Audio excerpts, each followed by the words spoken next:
Fluid and diet patterns associated with weight cycling and changes in body composition assessed by continuous monitoring throughout a collegiate wrestling season.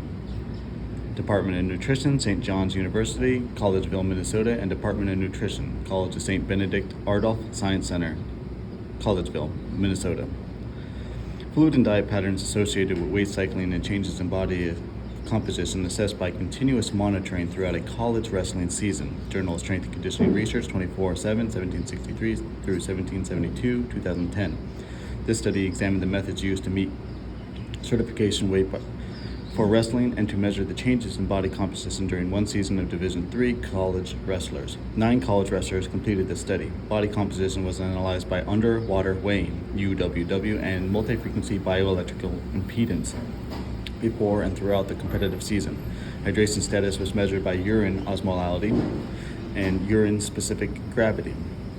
Nutritional intake was measured for 2 one-week periods, once at the beginning and once near the end of the season. Subjects' fat-free mass, FFM, increased an average of 1.8 kilograms, whereas fat mass, FM, decreased 2.2 kilograms.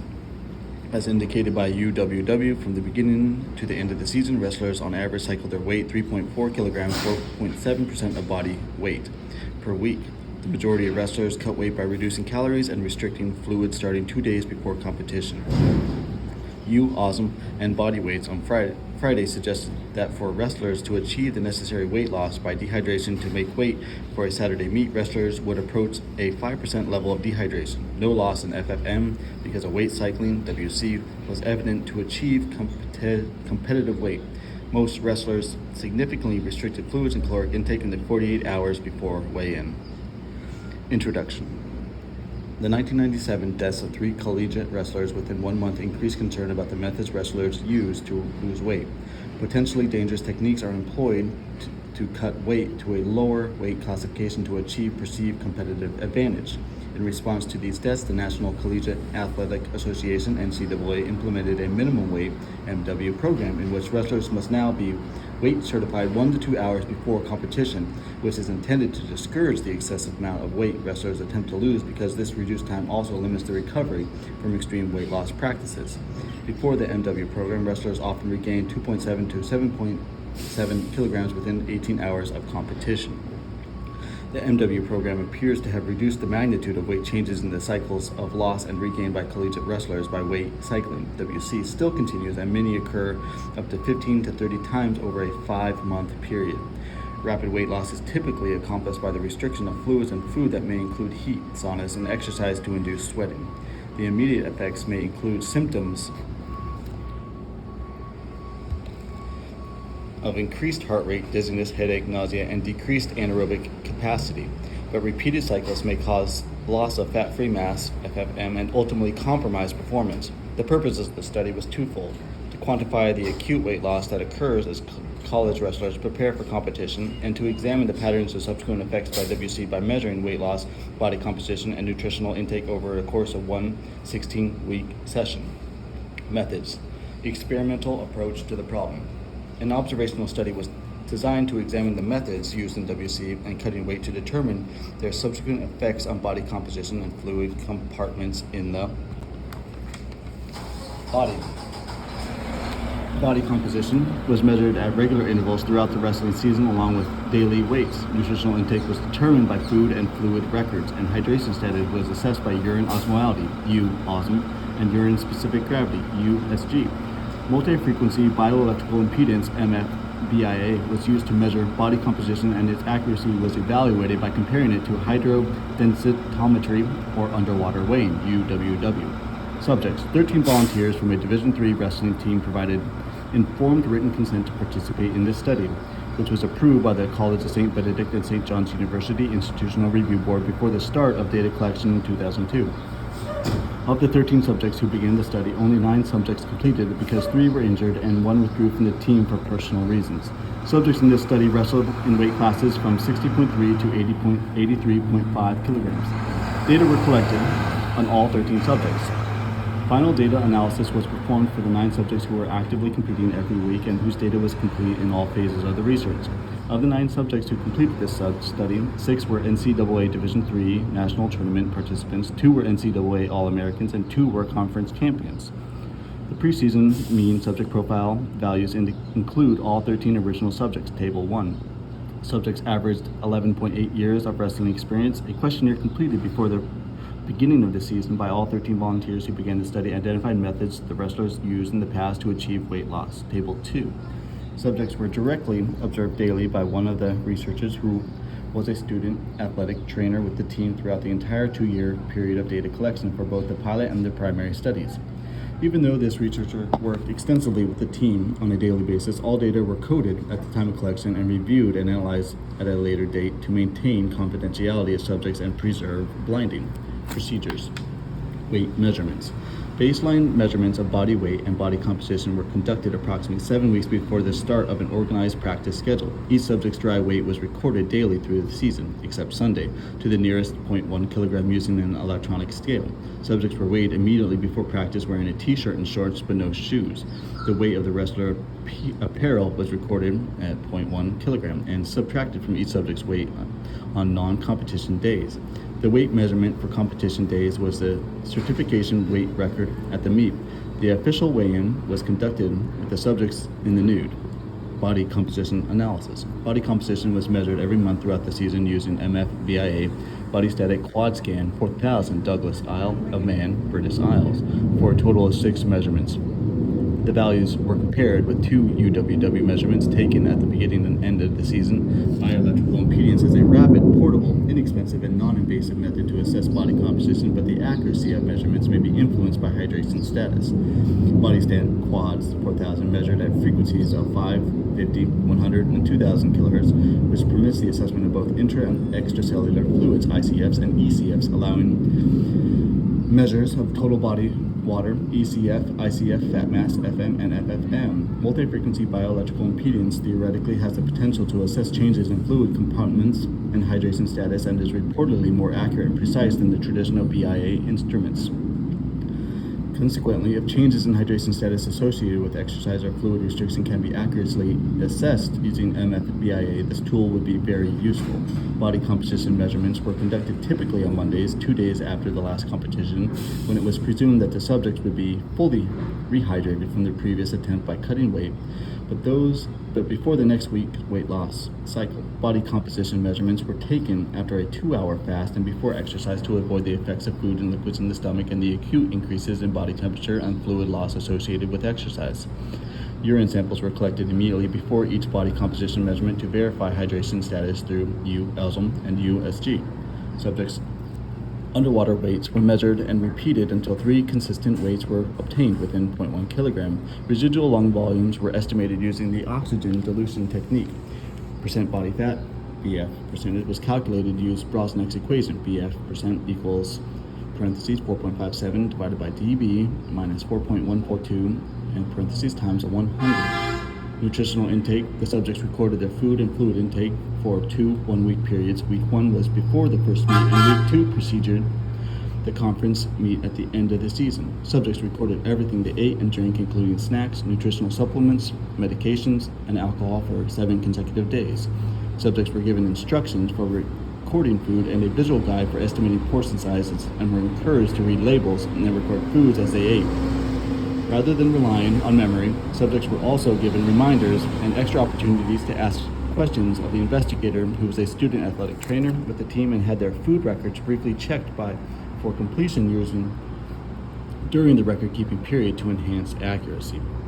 Diets were analyzed using NutriQuest diet analysis program, which estimates the macronutrients and 21 vitamins and minerals for approximately 4,000 foods obtained by the United States Department of Agriculture, USDA database. The program is written by Dr. Virginia Lee Mermel and produced by McGraw-Hill Publishers. Urine analysis. Hydration status was determined for 5 days during the food recorded period to appreciate the contribution of dehydration to making weight. Urine samples were collected before each practice from Monday through Friday and analyzed using by UOSM and USG. The UOSM is determined by the number of osmotically active particles in the solution, whereas USG is a measure of the density of the solution compared to that of the equal volume of distilled water, and is therefore determined by both the number and size of the particles in the solution. Samples were not collected on Sundays to avoid interfering with the routine of competition days. Urine samples were also collected immediately before each body composition measurement using the MFBIA instrument. Samples were frozen at negative 80 degrees Celsius until the analysis was performed within 8 weeks of collection.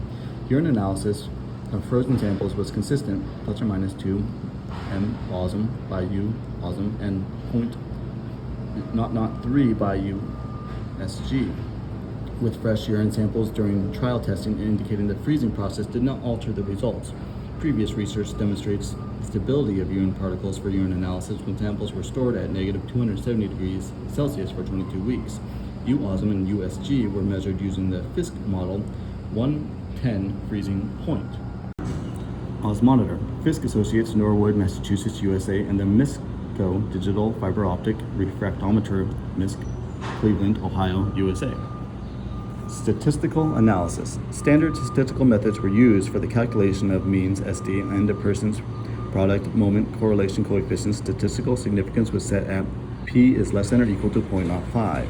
Results. Weight loss. Many wrestlers strive to lose weight to wrestle at a classification below their natural body weight. Therefore, body weights and composition were recorded 7 weeks before the first competition to determine baseline values before this anticipated weight loss practice. Subjects lost an average of 5.3% of their initial weight to achieve their wrestling weight class for the first meet, and lost an average of 4.7% of their weight each cycle throughout the season.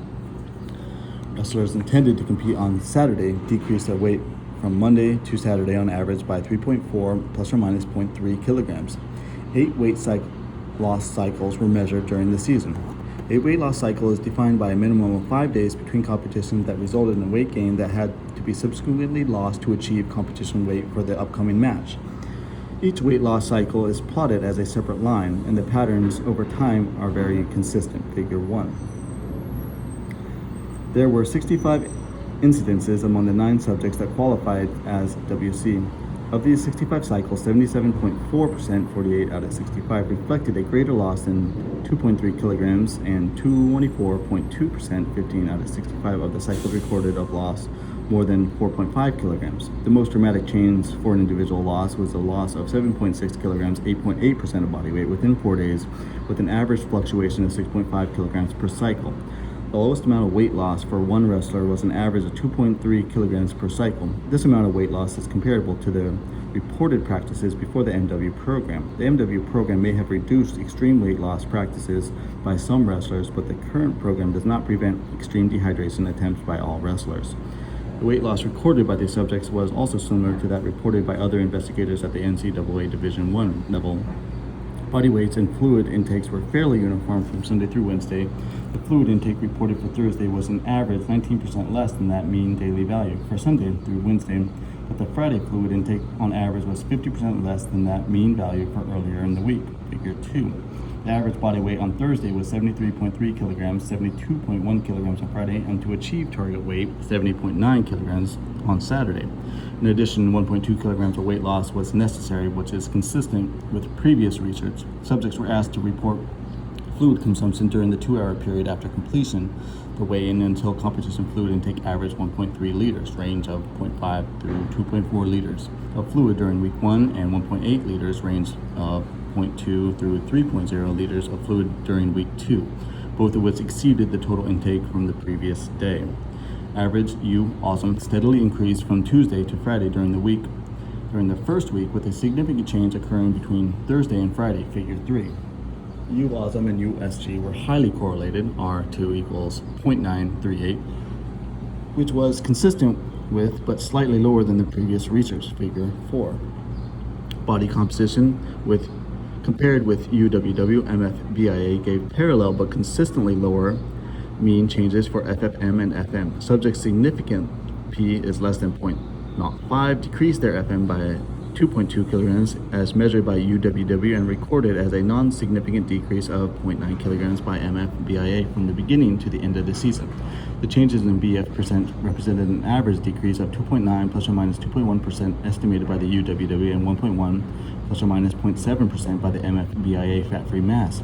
increased significantly by UWW, 1.8 plus or minus 1.5 kilograms, P is less than 0.05, whereas MFBIA revealed a non-significant increase in FFM by 0.3 kilograms. The urine samples taken before body composition measurements indicated only 19% of subjects were well hydrated, defined as USG less than 1.010 corresponding to USOM less than 410 M-osm in figure 4, and 14% were significantly dehydrated as defined by a USG greater than or equal to 1.021 corresponding to USOM greater than 860 M-osm. The 5-day USOM and USG patterns also suggested that most wrestlers were less than optimally hydrated at the beginning of the week, and some were perhaps chronically dehydrated. This extended dehydration may have affected the results obtained by the MFBIA compared with the UWW, despite the claims that MFBIA is able to assess for hydration status. Dietary intake. The average self-reported caloric consumption during the first week of diet and fluid records was 2,000 kcal, ranging from 924 kcal the day before and 4,082 kcal the day of the competition. And during the second week was 2,387 kcal, ranging from 874 kcal the day before and 3,361 kcal the day of competition. The average daily protein intake for week 1 was 60.5 plus or minus 15.6 grams protein, and the 87 point or minus 20.7 for week 2. The overall mean protein intake was 1.0 grams per kilogram of body weight. All but 2 subjects consumed at least an average of 0.7 grams per kilogram of protein. The lowest was 0.53 grams per kilogram. Carbohydrate intake for the first week was 334 plus or minus 107 grams, and for the second week was 343 plus or minus 90 grams. Fat intake for the week was 50 plus or minus 15 grams, and week 2 70.5 plus or minus 21.7. Energy expenditures for each subject were estimated using the Brosnik-Grund.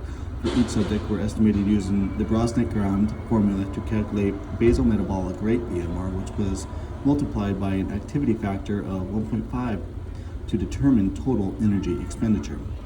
Subjects' average BMR was estimated to be 2,064 kcal, and the average total daily energy expenditure was estimated at approximately 3,140 kcal, range 2,706 through 3,476 kcal. The mean UOSM and USG for urine samples taken before each MFBIA measurement were at or below 860 M-osm, and USG less than or equal to 1.021 on all occasions, signifying minimum dehydration. The overall mean UOSM was 787 plus or minus 76 M-osm, and USG was 1.019 plus or minus 0.004. Although the range is large, 82 through 1,158 M-osm, USG 1.001 through 1.031, indicating that some wrestlers were in fact significantly dehydrated at the time of measurement. Thermal dehydration disrupts the assumptions that are used to determine body composition by bioelectrical impedance. Subjects restricted fluids to achieve their target body weight, but some may have also used other techniques to induce sweating, thus changing their electroconductivity. The details on how subjects made weight during the season were not solicited. Rather, information about weight loss methods used prior seasons were gathered. Table 2. Comparative tests with the MFBIA relative to other measures of body composition will be continued. Discussion. Subjects in the study lost an average of 5.3% of their preseason weight to achieve their desired weight class and 4.7% of their weight with each WC throughout the season, which is comparable to other reports in the literature. Subjects in practice lost more weight per weight loss cycle than they predicted based on the preseason survey. On the preseason survey, only 63%, 8 out of 13 subjects indicated a typical weight loss of more than 2.3 kilograms per cycle. However, during the study, all of the subjects experienced an average weight loss greater than or equal to 2.3 kilograms. Only 8%, 1 out of 13, reported in this survey a typical weight loss of more than 4.5 kilograms each cycle. But 33%, 3 out of 9 subjects, average weight loss was more than this amount. The individual lost more than 7 kilograms on 4 occasions, and each time 80% of the loss was accomplished between Thursday and Saturday. Furthermore, it appears that many subjects feel that fluctuations of 2.3 kilograms constitute maintaining a consistent weight. Because 69% of subjects reported on the preseason survey they maintain a consistent weight throughout the season, and 62% reported variations of more than 2.3 kilograms. Wrestlers in the study reported that their typical methods for losing weight were a combination of exercise, 92%, caloric restriction, 92%, and dehydration, 77%. These approaches for weight loss are commonly practiced among wrestlers. Less commonly used techniques in the study and others include the use of diuretics, laxatives, spitting, fasting, and forced vomiting. 2 individuals in the study fasted for more than 24 hours, and 1 individual reported having only 0.18 liters of fluid during a 24-hour period in order to make weight during the weeks when diet was recorded. The weight loss cycle for these subjects typically began on Thursday. Body weights on average remained fairly steady from Monday through Thursday, with most of the weight loss accomplished in the 48 hours before weigh-in. The change in body weight closely paralleled the change in fluid and calorie intake. Subjects on average consumed less than 1.34 liters on the day before competition. After weigh-ins, the average fluid consumption before wrestling was 1.55 liters, but the total fluid consumed for the day was 4.9 liters, which does not reach the recommended intake.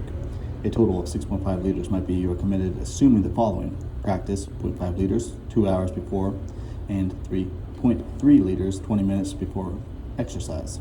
Practice 2 liters per 2-hour practice. Post-practice, if weight is lost during practice, replace with fluids, totaling 125 through 150% times the number of kilograms lost, and baseline 3.7 liters. If the complete weight loss was accomplished via dehydration, this would represent as much as an average of 4.7% level of dehydration per wrestler, which is considered serious dehydration. Furthermore, 4.7% is the mean value. Consequently, some wrestlers were more seriously dehydrated. The subject who lost more than 7 kilograms on multiple occasions had a loss of more than 8.6 of his body weight during those 4 cycles, putting him at severe risk for heart-related illness. Subject's self-reported caloric intake also sharply decreased during the last 48 hours before weigh-in. The average intake for Thursday was 1,526 and 900 kcals on Friday. The average intake on Saturday post-weigh-in was 3,722 kcals. The average self-reported daily caloric intake, 2,192 kcals, is below the estimated daily caloric requirements, 3,140 kcals, but is similar to the values reported by others for collegiate wrestlers engaging in cutting weight. An energy deficit of 1,000 kcals is expected to result in a weight loss of slightly less than 1 kilogram per week. However, accumulating weight loss did not occur in these subjects over the course of the season. In fact, weight fluctuations, loss, and subsequent regain remained surprisingly steady from one cycle to another. Individuals cannot consume calories substantially below their estimated requirements without adverse effects on body weight and composition. However, body composition over the course of the season did not appear to be undesirably affected. In fact, FFM increased slightly in this study. One possible explanation that there is be as much as 35 through 40% margin of error in self-reported foods recorded even with proper training and motivated subjects. Another explanation is that the WC lowers the BMR and increases food efficiency. Horsell and Melby measured a 17% decrease in BMR in collegiate wrestlers who lost weight during the season. The depressed BMR may be an adaptive process to conserve energy by decreasing protein metabolism. Steven found that a 14% lower mean BMR in wrestlers who cycled their weight. Consequently, energy requirements during the season may be lower than formulas predicted, and this effect appears to be greatest in those who are well below their natural weight or who cycle their weight frequently. The decrease in BMR may depend on changes in body composition, the amount of weight loss, and the effects of acute dehydration. Both the amount and weight loss per cycle and the number of cycles were similar to what was commonly reported by other investigators. It appears that most subjects functioned at a minimal level of dehydration at baseline and accomplished further weight loss by rapidly through dehydration. This practice of achieving rapid weight loss through dehydration may have minimized the impact on lean body mass. BMR was not measured in this study. However, if BMR does decline, energy expenditures would be overestimated. Likewise, energy expenditures independent of training sessions, that is, during the rest of the day, may reduce during weight loss cycles, which would also reduce the total energy expenditure below the predicted values. The variations in weight loss that occur during each cycle and the caloric and fluid intakes are more easily studied when averages are compared, but this may obscure some observations. The mean caloric intake was approximately 950 kcal below the estimated energy needs, but individually caloric intakes range from 0 to 6,130 kcal. Some wrestlers maintained their weight close to their target, whereas others accomplished a more dramatic weight loss each cycle to make weight. Furthermore, the subsequently lower caloric and fluid intakes are limited to a short period, typically 48 hours, suggesting that fluid loss as opposed to FFM accounts for the weight change. Self-reported diet records are associated with some error. Even dietitians may underestimate their own intakes by about 10%. The mere act of recording food may alter one's intake, and not all foods consumed are included in the database, requiring substitute foods to be chosen during the analysis. Furthermore, these diet records represent only 2 weeks out of a long season and may not accurately reflect the true average intake for these subjects. However, the subjects were highly motivated to learn more about their diets, and methods to encourage accurate food records were employed. Frequent contact with subjects to monitor the record-keeping process and answer questions would be reduced unintentional errors in records. Carbohydrates provided an average 62% of calories, protein 13, and fat 25. The results of the dietary analysis in the current study indicate a diet that is higher in carbohydrate and lower in fat than reported by others. The higher carbohydrate intake may protect anaerobic performance while on a weight-reducing diet. The average carbohydrate intake during the 2 weeks of diet records was 338 plus or minus 97 grams, or about 4.7 grams per kilogram. On the Friday, dropped to 1.9 grams per kilogram carbohydrate consumed necessarily to optimize and restore glycogen stores in a minimum of 5 grams of carbohydrate per kilogram body weight per day for athletes like wrestlers, and even higher for male endurance athletes. A 75 kilogram wrestler, approximately the mean weight of the subjects, would require 375 grams, 75 kilograms times 5 grams of carbohydrate per day before competition based on recommendations, but at this rate of 1.9 grams per kilogram, only 143 would be consumed. It is not known on average intake of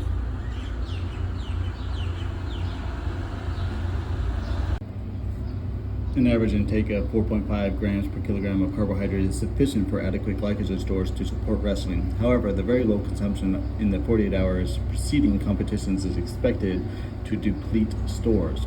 The calories consumed on Friday, in fact, account for only 5.8% of the total calories for the entire week, making it impossible to fill glycogen stores.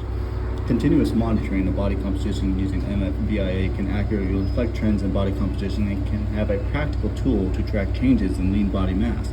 However, the absolute values attained by MFBIA may be slightly inaccurate as a population may be chronically dehydrated. Glycogen is the primary fuel for wrestling, as evidenced in a significant reduction in pre- and post-muscle glycogen levels after wrestling bouts. The impact of weight loss on performance is related to diet composition and total energy intake. Muscle glycogen levels are significantly depleted after weight loss procedures typically used by wrestlers.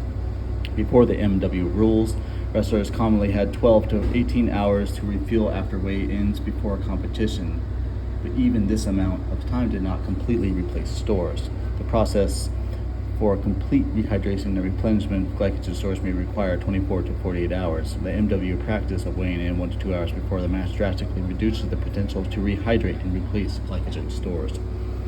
Wrestlers in this study consumed an average of 1 gram per protein per kilogram body weight per day, which is comparable to levels of protein intake reported by others. This level of protein intake, however, is considered suboptimal for weight-restricting athletes who are estimated to need between 1.4 and 1.8 grams of protein per kilogram. If protein intake was optimal, the gains in FFM that occurred during the season may have been even greater. The present investigation suggests that weight fluctuations in these subjects did not result in loss of FFM during the wrestling season. In fact, a slight increase in FFM and a decrease in FM occurred in the present study, although somewhat surprising given the reported caloric intake. These findings are consistent with previous research. Wrestlers who cycle their weight while regularly exercising did not lose FFM over the season. In fact, they gained modest amounts of FFM while losing FM from the beginning of the season to the peak season. Individuals who strength train while restricting caloric may preserve FFM by a release of testosterone accompanying acute exercise. The subjects in the present study performed resistance training about twice a week as part of the conditioning with the team, and 9 of the 13 subjects who began the study reported they performed independent weight training during the season. The restriction of fluids alone may hinder performance even without the loss of muscle mass. Friday fluid intake accounted for 7.3% of the week's total fluid. Subjects were still more than 1 kilogram away from the competition weight on Friday. Awesome averaged 916 m. Suggested a level of dehydration of about 3%. At weigh-in, the level of dehydration would be about 4 to 4.5% to achieve the additional weight loss. Rapid weight loss achieved through dehydration can adversely affect the cardiovascular system and the nervous system, impair renal and thermoregulatory functions, alter electrolyte balance, and decrease muscular strength and endurance, all of which will adversely affect performance and can possibly lead to serious health consequences.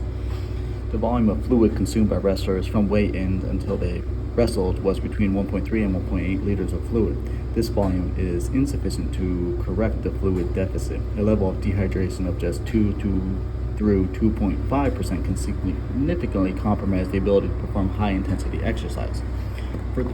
Furthermore,